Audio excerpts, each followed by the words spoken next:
ये गैर मामूली आई थिंक डेवलपमेंट है, क्योंकि मुल्कों के दरमियान इख्तलाफात होते रहते हैं, लेकिन इस तरीके से एक मुल्क का दूसरे मुल्क के ऊपर हमला करना, वहां पर अपनी फोर्स भेजना और फिर उस फोर्स का उस मुल्क के सदर को गिरफ्तार करके उस मुल्क से बाहर ले जाना, दैट इज अनप्रेसिडेंटेड। कामरान, आपने जैसे कहा खुद ही के जो 2026 का आगाज है अच्छे नोट के ऊपर नहीं हुआ। पहले अमेरिकी सदर ने धमकी दी ईरान को कि अगर जो कुछ ईरान में हो रहा है तो उसमें अमेरिका मुदाखलत कर सकता है। फिर उसके बाद ही चंद घंटों के बाद उन्हें वेनेजुएला पे अटैक कर दिया।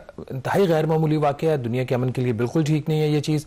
और ख़ास तौर पर इससे जो ग्लोबल एक सिस्टम बना था जिसका मकसद ये था कि जो बैलेंस ऑफ पावर भी रहे। अगर डिस्प्यूट्स नेशंस के दरमियान नॉर्मल होते हैं, अगर डिस्प्यूट है तो उसको जो इंटरनेशनल फोराज हैं उसके प्लेटफॉर्म से उनको हल किया जाए, बजाय इस तरह का जो एक्शन लिया जाए। अब अभी हमारे पास कुछ ज़्यादा डिटेल्स तो शायद उस तरीके से नहीं आ रही। एक लॉन्ग स्टैंडिंग एक डिस्प्यूट था दोनों ममालिक के दरमियान। एक्चुअल वजह क्या बनी है, क्यों ये हमला करना पड़ा और क्यों उनके सदर को वहां से गिरफ्तार किया गया, और वो गैर कानूनी तरीके से? सबसे पहले तो क्योंकि 2013 से ये जो निकोलस मदुरो हैं ये वेनेजुएला के सदर थे हुगो शावेज के इंतकाल के बाद, और 2024 में भी जो सदारती इंतखाबात हुए थे अमेरिका उसको तस्लीम नहीं करता था। वो कहता था कि ये हाईली रिग्ड इलेक्शंस हैं, और कभी भी इन्होंने निकोलस मदुरो को एज लेजिटिमेट प्रेसिडेंट नहीं माना, नंबर वन। और अगर आप पिछले साल सितंबर में एक ट्वीट भी मार्को रूबियो जो अमेरिका के सेक्रेटरी ऑफ स्टेट हैं उनका देखें तो उसमें उन्होंने कहा था कि ये एक ड्रग पैडलर हैं, यानी कि ये अमेरिका में ड्रग सप्लाई करते हैं। हालांकि इस इल्ज़ाम की सख्ती से जो मदुरो हैं वो तरदीद करते थे। इनफैक्ट जुमेरात को ही, यानी कि इस वाक़े से पहले जो निकोलस मदुरो हैं उन्होंने बाकायदा तौर पर ऑफर की थी कि ड्रग्स के हवाले से जो भी कंसर्न्स हैं अमेरिका के, वो अमेरिका के साथ बातचीत करने के लिए तैयार हैं। लेकिन उसके बावजूद जो अमेरिका है उसने ये बात नहीं मानी, यानी कि ट्रंप ने। अब इसमें जो लार्जर क्वेश्चन है, अगर आप हिस्ट्री देखें, क्योंकि अब ये वाक़या हुआ है तो बहुत से लोग नहीं जानते होंगे, सिंस 1999 जब हुगो शावेज आए थे, प्रेसिडेंट बने थे वेनेजुएला के, तो उन्होंने जो पॉलिसी इख्तियार की बुनियादी तौर पर एक नजरियाती इख्तलाफ भी है।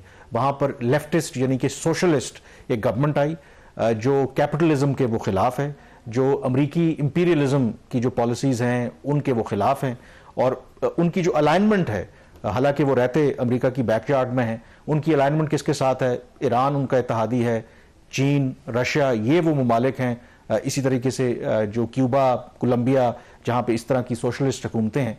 तो अमेरिका को हमेशा से कंसर्न रहा कि वो चाहते थे कि जो उनके बैकयार्ड पे या लेटिन अमेरिका में एक अहम एक ऐसा मुल्क, एंड डोंट फॉरगेट कि इस वक्त जो वेनेजुएला दुनिया में वो मुल्क है जिसमें सबसे ज्यादा तेल के ज़खायर हैं। वो अलग बात है कि उनका ओवरऑल अगर आप कंट्रीब्यूशन देखें कितना वो प्रोड्यूस करते हैं, that's a separate issue, but proven जो ऑयल रिजर्व्स हैं वो दुनिया में सबसे ज्यादा वेनेजुएला में है।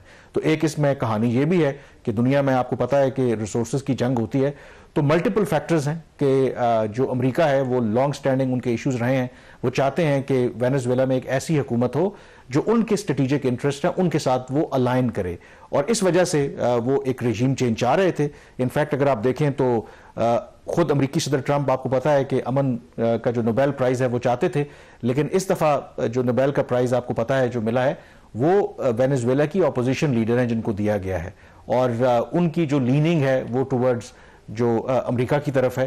तो इसको अब इम्पॉर्टेंटली इस तरीके से देखना चाहिए कि अमेरिका को एक हुकूमत, वहाँ पर जो उस हुकूमत की पॉलिसीज थी उससे इख्तलाफ था, और इस तरीके से अब उन्होंने उनको रिमूव करने की कोशिश की। अब डिपेंड करता है क्योंकि वहाँ पे उनके लॉयलिस्ट अभी भी मौजूद है, निकोलस मदुरो के जो फौज है वो बहुत ज़्यादा वहाँ पर स्ट्रांग है, तो किस तरीके से रिएक्ट करते हैं, अगर ऑपोजिशन वहाँ पर क्या हुकूमत बना पाएगी और क्या हुकूमत बनती है तो उसमें क्या बड़ी तब्दीली आएगी।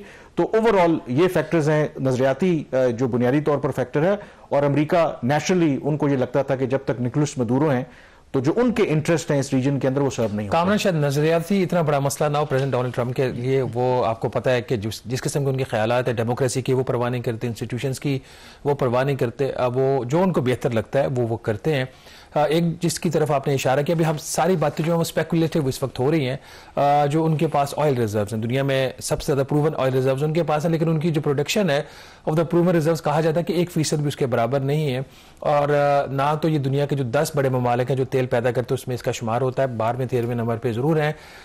इकॉनमी भी इनकी अच्छी हालत में नहीं है, खासतौर पर 2013 में। अभी मैं प्रोग्राम से पहले कुछ इनके मैं चीज़ें स्टडी करने की कोशिश की है मैंने, आपको कॉन्फ्लिक्टिंग नंबर्स मिलते हैं। जीडीपी ग्रोथ हुकूमत कह रही है कि 5 से 6% है, IMF के जो एस्टिमेट्स हैं वो लो टू नेगेटिव है, यही फोरकास्ट उनका 2026 के लिए भी है, वो 7% ग्रोथ की बात कर रहे हैं, IMF लो टू नेगेटिव की बात कर रहा है। वहाँ पे गुर्बत बहुत ज़्यादा है, कहा जाता है कि 75 से 80% आबादी उनकी जो है वो गुर्बत की सतह से नीचे रह रही है, जिसमें 53% पॉपुलेशन एक्सट्रीम पॉवर्टी में है। सिंस 2013 जब से ये सारा इनका क्राइसिस शुरू हुआ है, 2013 से लेकर अब तक कहा जा रहा है कि वहाँ पे उनकी जो इकॉनमी है उसमें 80% उसका साइज सुकड़ गया है। इतनी ज़्यादा वहाँ पे पॉवर्टी, अनएम्प्लॉयमेंट और ये सारी चीज़ें हो रही है। और इस कॉन्टेक्स्ट में अगर आप देखें, एक दुनिया की अभी भी सुपर पावर, ऑल्दो आप डिस्प्यूट किया जाता है इस क्लेम को भी, हमला करती है उनके ऊपर और उनके प्रेसिडेंट को लेकर चली जाती है, बट वे फॉरवर्ड यहाँ पे क्या लग रहा है? क्या ये इस चीज़ की तरफ इशारा करता है कि जिस किस्म का ये एक्शन लिया है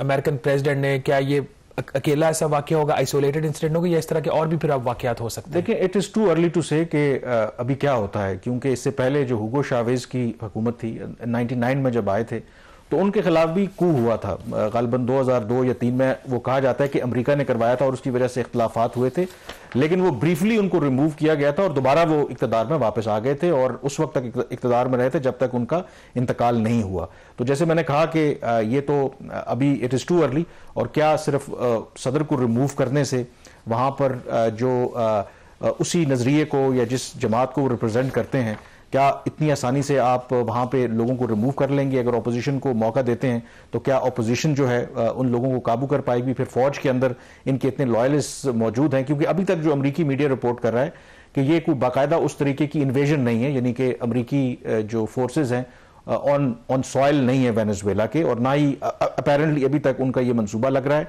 मकसद उनका निकोलस मदुरो को हटाना था, वो ये दावा कर रहे हैं कि हटा दिया गया है। एक सेनेटर हैं उनके जो मार्को रूबियो से जिनकी बात हुई अमरीकी वज़ीर ख़ारजा से, तो उन्होंने तो ये कहा है कि मार्को रूबियो ने कहा है कि इनको अमरीका लाया जाएगा और अमरीका में जो अमरीकियों के खिलाफ जो कहते हैं कि ये ड्रग सप्लाई करते थे तो उनके खिलाफ केसेस पेंडिंग है, तो उनके खिलाफ अमरीका में ट्रायल चलेगा। तो दैट इज़ ऑल्सो इंटरेस्टिंग।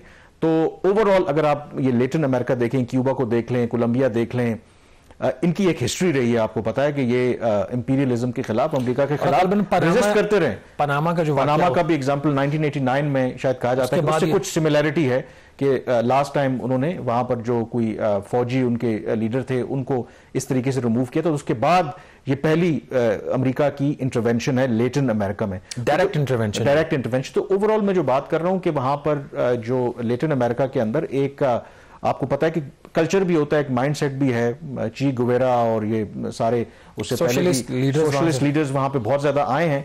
तो क्या अमेरिका जो है सिर्फ एक लीडर को या एक प्रेसिडेंट को रिमूव करने से वो उसके जो बाकी ऑब्जेक्टिव्स में अचीव हो जाएंगे? That remains to be seen, क्योंकि यही प्रॉब्लम अमेरिका को, आपको पता है, वो अफगानिस्तान हो, इराक हो, बाकी जिन जिन जगहों पे गए, वियतनाम की एग्जांपल ले लें कि हुकूमतें रिमूव करना तो हमेशा आसान रहा है, एग्जिट स्ट्रैटेजी नहीं रही।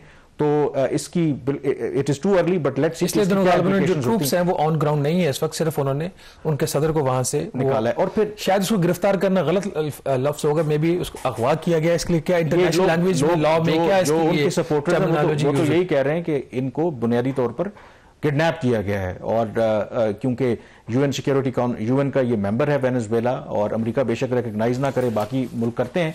अब उनके जो वज़ीर ख़ारजा हैं उन्होंने इमरजेंसी, क्या लफ्ज उन्होंने इस्तेमाल किया है? इमरजेंसी उन्होंने जो सेशन यूएन सिक्योरिटी काउंसिल का भी कन्वीन किया है, कैप्चर्ड किया है ना, कैप्चर्ड के लफ्ज उन्होंने इस्तेमाल किया ना, क्योंकि वो कहते हैं कि हम इनको एक लेजिटिमेट प्रेसिडेंट मानते नहीं है जो अमेरिका का। लेकिन ये तो ये राइट तो वेनेजुएलियंस का है ना, ये इसके राइट इज राइट वाली वहां पे बात है ना। इसमें एक और जो चीज आई थिंक डेवलप हो रही है कि हम ये डिस्कशन करते रहे कि अमेरिका की जो पावर है जो वो आहिस्ता आहिस्ता रिसीड हो रही है, बट इस केस के अंदर दे हैव एस्टैब्लिश्ड कि नहीं, जहां पर उनको असर्ट करना तो अभी भी करेंगे। अब इसमें जो इंपॉर्टेंट फैक्टर है कि जो इनके अपने सबसे, ईरान तो अभी डिस्कस करेंगे मुश्किल में, चीन और जो रशिया है वो इनके सबसे बड़े इत्तेहादी थे, वो किस तरीके से रिएक्ट करते हैं, that remains to be seen. क्योंकि चीन की और रशिया की तो हम बात करते हैं, और खास करके चीन की जब बात होती है कि ये उभरती हुई ताकत है, किसी को कोई शक नहीं है इकोनॉमिकली, मिलिटरीली, बट अभी तक उन्होंने उस तरीके से अमेरिका का फिजिकली किसी भी जगह पे जाके रास्ता रोका नहीं है। तो क्या ये टेम्पलेट है आज ये यहाँ पे कर रहे हैं? क्योंकि अगर आप चीन की बात करें तो जो इसी हफ्ते एक और डेवलपमेंट हुई है, कोई $11 बिलियन की ताइवान के लिए जो सेल अप्रूव की है अमेरिका ने, उस पर चीन ने काफी रिएक्ट किया है, क्योंकि चीन वन चाइना पॉलिसी के तहत ताइवान को अपना हिस्सा समझता है। तो क्या ये एक टेम्पलेट है कि ये जो दूसरी टर्म है अमेरिकी सदर ट्रंप की, इसमें इस तरह के वो एडवेंचर कर सकते हैं? उसमें फिर ईरान वाला एलिमेंट भी जो है वो हम डिस्कस करेंगे। तो काफ़ी आई थिंक एक गैर मामूली ये डेवलपमेंट है।